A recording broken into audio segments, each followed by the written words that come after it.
Il pleut, il mouille, faut faire attention à l'eau. Voilà, donc qu'est-ce qu'on en dit au niveau du service urbanisme inondation par rapport à la ville de Saint-Paul-des-Dax? C'est vraiment...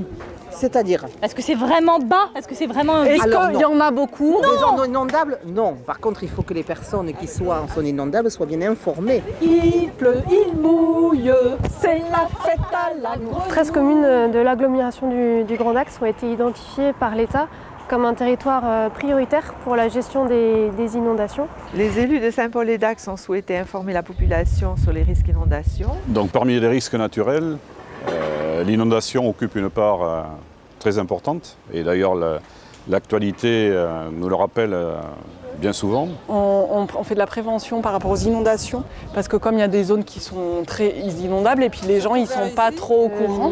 Donc sur ce secteur-là, les élus se réunissent depuis 2014 pour développer une stratégie locale de gestion du risque inondation.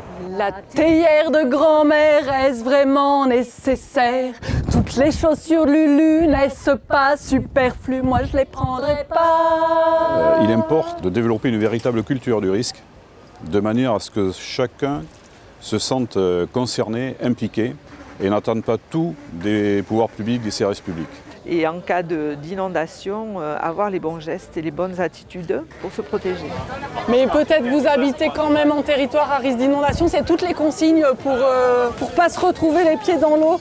Donc si jamais il y avait eu des gens qui n'auraient pas été vigilants, donc qu'ils n'auraient pas par exemple bien mis en hauteur les produits toxiques. Leur cuve à gasoil par exemple. Par exemple. Alors certes, il y a des documents qu'on peut qualifier de réglementaires, mais c'est bien souvent insuffisant. Qui connaît le contenu d'un plan communal de sauvegarde? Qui connaît le contenu d'un document d'information communal des risques majeurs? Je pense que si on faisait une enquête, les résultats seraient peu probants.